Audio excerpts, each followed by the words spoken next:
Почему США и НАТО не нападут на Россию?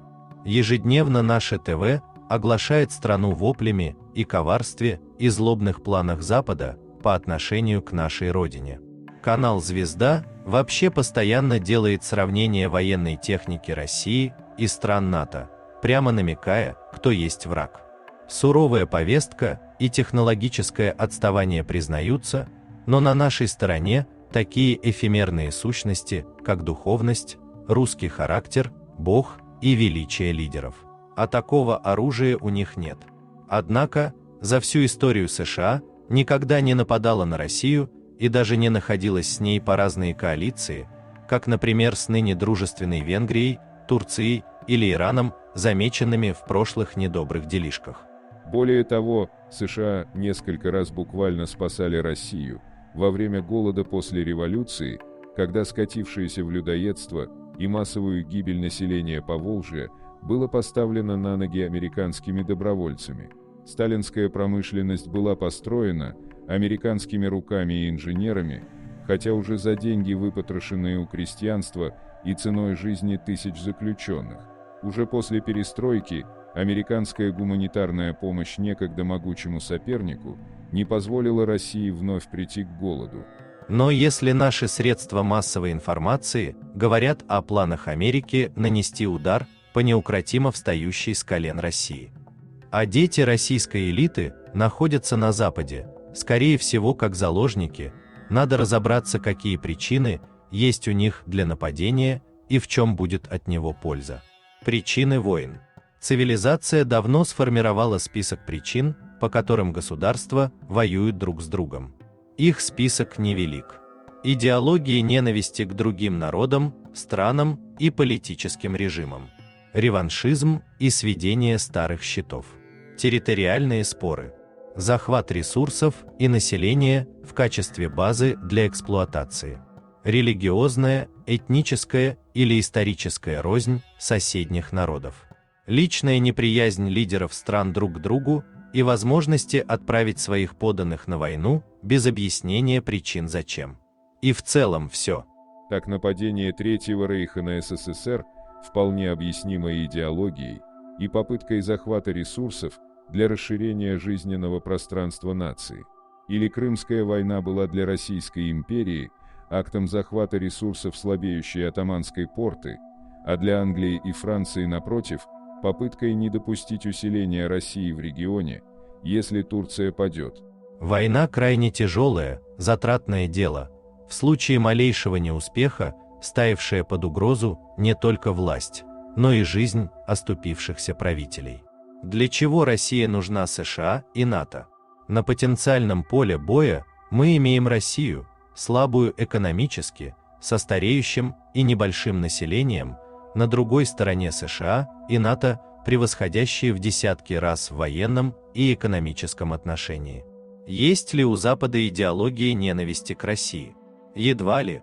Как бы ни старались наши СМИ, но именно на российском ТВ Запад выступает соперником, а вот западная пресса скорее отвечает на наиболее острые уколы, редкие статьи в негативном духе о России не являются существенной частью их прессы. Дорогие друзья, критики и те, кто видит мои видео впервые, хочу анонсировать вам перезапуск Boosty и Patreon на моем канале. Не секрет, что YouTube довольно жесткая система со строгой модерацией, как с точки зрения правил поведения, так и тематики видео.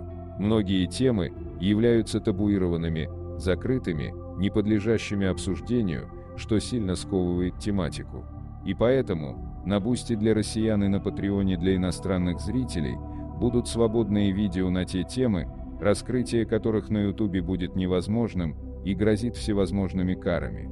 Например, есть ли отличия в интеллекте у разных расовых типов, красивы ли дети от браков разных народов или это миф, почему женщины предпочитают иностранных мужчин и как с этим связана биология, и вообще как ведется половой отбор и наследуются признаки, какова роль разных народов в революциях и войнах прошлых веков, почему Гитлер истреблял евреев, была ли советская власть благом для русского народа или истребила его, существует ли черный расизм, и многое-многое другое. Подписывайтесь на Boosty и Patreon, и получайте доступ к эксклюзивному контенту и обсуждениям. По крайней мере, нет никаких фактов, что Запад по каким-то причинам считает Россию своим врагом на основании идеологии и тем более ненависти. Реваншизм и старые счеты еще менее вероятны. Холодная война завершилась падением коммунизма. СССР потерял множество территорий, отказался на время от амбиций, и Запад здесь скорее победитель. В реваншизме надо подозревать скорее Россию. Территориальные споры появились недавно, после присоединения Крыма и востока Украины. Причем лежат они скорее в области мирового права, чем реального отторжения территорий страны НАТО к России. В остальном, спорных границ с НАТО и США у России нет. Захват ресурсов – любимая страшилка наших СМИ. Но нужны ли США 140 миллионов человек, когда у самих 300 и еще сотни тысяч ежегодных нелегалов?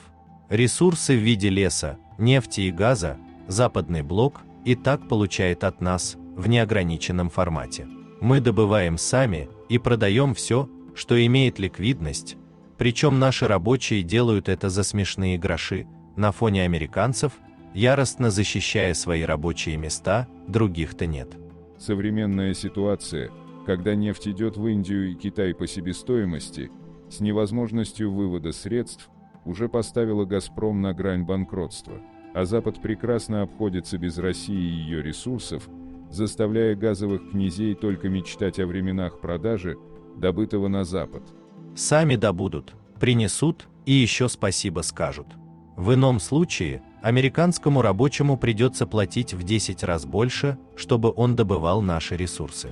Гораздо дешевле это сделает деревенский Ваня или гастарбайтер Али, чтобы заработать $1000, а не 5000, как потребует Джон, или 3000, как китаец Ли. Из области фантастики захват США наших земель, чтобы из их теплого климата переселиться на наши ледяные просторы бездорожья, в хрущевки и многоэтажки из самого дешевого бетона. Страх россиян, что Запад нападет на САС, сродни анекдоту про столетнюю старуху, которая очень опасается, что ее изнасилуют юные курсанты. Историческая рознь имеется, но в куда менее сильном формате, чем, например, у турок и армян, народов Югославии и даже англичан и французов. По крайней мере, это далеко не самый мощный повод для войны. Запад для России – объект зависти и ненависти, Россия для Запада – странный мир, вроде бы похожих людей, но живущих как законченные дикари. И что же в итоге? Не нужны мы никому. Нет у России ничего ценного, что было бы действительно нужно другим. Суровый климат, безлюдное бездорожье, далеко от мировых торговых путей и рынков сбыта, делают страну непривлекательной не только для инвесторов, но и для завоевателей любого ранга.